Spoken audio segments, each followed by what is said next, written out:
Foi um ano de sobrecarga de trabalho muito grande para os educadores, né, em todos os níveis e segmentos da educação. Você não aprende a mesma coisa, não. Aquele negócio de estar presente, presencial, o professor ali dialogando com você e seus colegas, é bem diferente da aula remota, então prejudica, sim, de alguma forma. Eu acho que até aqui, até o momento, todo mundo que passa por um curso de licenciatura foi preparado para a sala de aula. E de repente, não ter essa comunicação é bastante assustador. O desafio não para por aí, porque nós também sabemos que muitos desses alunos não têm acesso. Então, assim, a gente vê um abismo muito grande, né? A falta de apoio, a falta de estrutura familiar, né, para estar ali auxiliando. Na China, um vírus misterioso surgiu na cidade de Wuhan. O vírus é uma variante do coronavírus, mas se sabe muito pouco sobre ele até agora. 2 pessoas que tiveram o vírus morreram. A Organização Mundial da Saúde classificou a disseminação da doença causada pelo novo coronavírus como uma pandemia.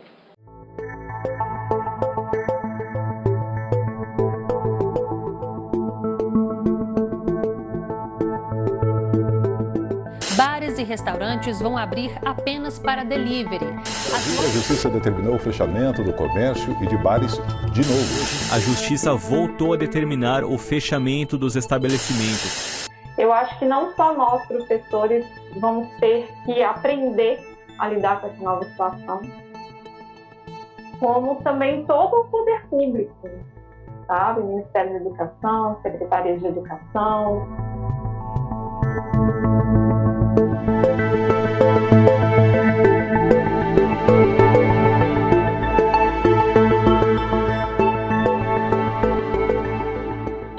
O que eu observo na sala de aula, né, nesse novo formato online, por ser uma escola particular, todos os alunos têm acesso.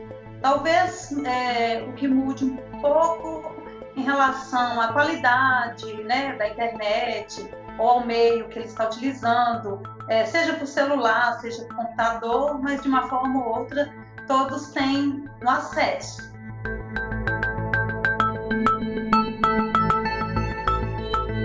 Eu vejo uma desigualdade muito grande em relação à escola pública. Eu trabalho na escola pública também. Então, assim, no ano passado, nós tivemos vários casos de alunos que nós não conseguimos atingir de forma alguma, nem por telefone, nem por grupo de WhatsApp, de forma nenhuma.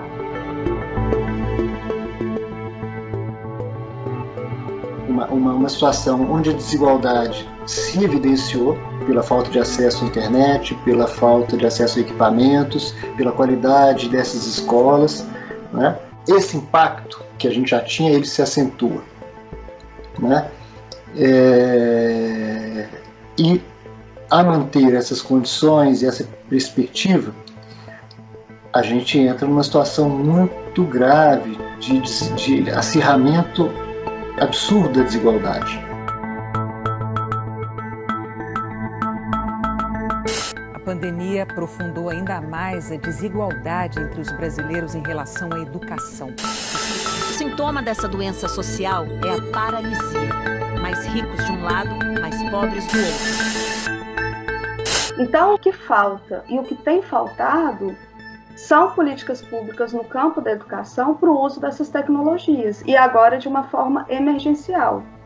Porque essa ausência de políticas públicas, ela tornou o processo de exclusão digital e educacional no contexto das escolas públicas e no contexto das escolas do campo ainda mais perverso e gritante. A gente vê isso quando compara com a realidade das escolas privadas, né? Devido a uma série de privilégios que a gente tem, que a gente pode proporcionar a ela tem uma internet de boa qualidade, ela tem os dispositivos para poder fazer pesquisas, ela tem livros, se a gente precisa de um livro paradidático para auxiliá-la, felizmente a gente pode comprar. Então eu acho que o prejuízo de uma criança como a minha filha, de uma rede particular, com uma série de privilégios no acesso, é muito, muito, muito menor do que crianças que não têm essas condições. Mas claro que também a gente tem, né, as dificuldades com a internet, a dificuldade com acesso à internet, acesso à tecnologia, né, de boa qualidade para as pessoas, porque eu sei que eu tenho esse privilégio de ter tudo certinho, mas eu tenho certeza que muita gente não tem essa oportunidade, então eu acho que também esse é um dos maiores problemas que a gente tem. Tenho celular, e normalmente é o que eu mais uso. Eu tenho um notebook também, mas ele está bem, assim, já não está muito bom, ele está bem ruinzinho já. E a internet, ela não é das melhores, né? Até porque acho que nem chega fibra ótica. Se tiver alguma questão, quiser pesquisar, a internet ajuda muito, né? Então, Bom Sinal ajuda em tudo, em ver aulas online, por fora, a aula mesmo que a gente está tendo, então ajuda sem dúvida. Percebo que muitos pais, por exemplo, eles têm um celular. Ou, tipo, o pai tem um, a mãe tem um outro, só que daí o pai trabalha o dia todo, no horário que o aluno precisa acessar as aulas, acompanhar o que o professor está passando, ele não tem ali o celular do pai para usar, né? E quando ele tem celular, muitas vezes ele tem acesso a dados móveis, né? Vamos pensar, dados móveis, um celular pré-pago, né? Então, assim, eu acredito que a maior dificuldade é essa, falta de acesso. Enquanto isso, estudantes de todo o Brasil ainda tentam se adaptar às dificuldades do ensino à distância. Os adolescentes sentiram o impacto de forma desigual. Era como transmitir conteúdo para alunos que às vezes não tinham nem espaço adequado para assistir às aulas de casa. Os especialistas concordam. Educação é a vacina para a desigualdade.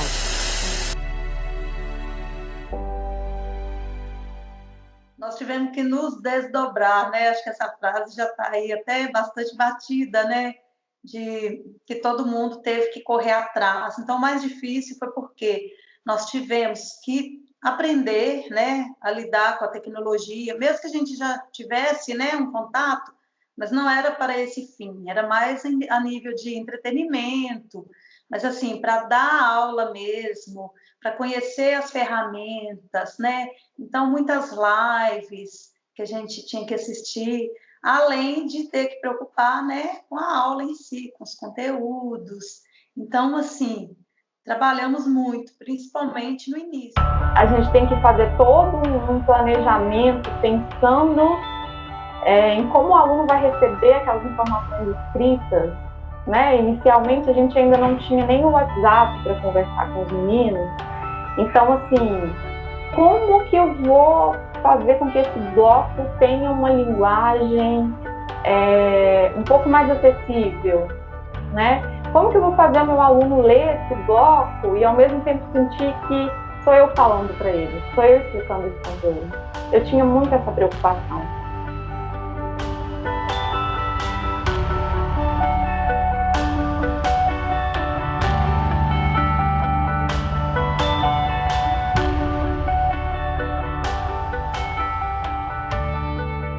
Eu até pensei em, tipo, meio que tomar bomba só para voltar para o primeiro ano para ver se eu conseguia repassar todas as matérias de novo.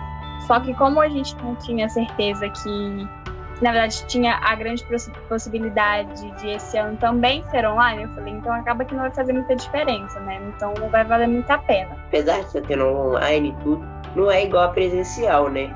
Então a gente fica com uma dúvida, assim, outra. As professoras estão sempre dispostas, assim, mas a gente ficou com um pouco de dificuldade na aprendizagem mesmo, em entender mais a matéria. Hoje é dia do professor, 15 de outubro. Quase 90 mil professores perderam trabalho em 12 meses, segundo dados do Ministério da Economia. A pandemia adiou a comemoração, mas não as homenagens a essas pessoas tão importantes em nossas vidas. Tiveram que se adaptar a essa modalidade online e também lembrando que muitos professores têm filhos que também estão tendo aula online. Então, eles estão em casa atuando como professores e, ao mesmo tempo, como pais, fora os afazeres domésticos.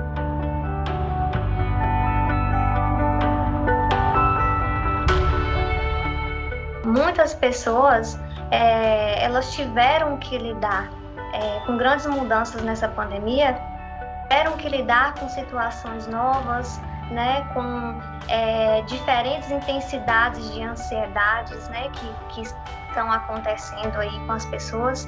E essas situações novas que as pessoas estão vivenciando, elas podem chegar ao ponto de serem traumáticas, né, para muitas pessoas, para muita gente. Então, por isso a necessidade de olharmos com cuidado, não só para esse momento da pandemia que estamos vivenciando, mas para o recomeço da normalização, né, o pós-pandemia, o pós-trauma, né? Estamos vivenciando esses impactos do Covid de diferentes maneiras, de diferentes formas. Então, são pessoas que estão perdendo entes queridos, é a falta de dinheiro, é a falta de emprego, é a vida que virou de cabeça para baixo, né?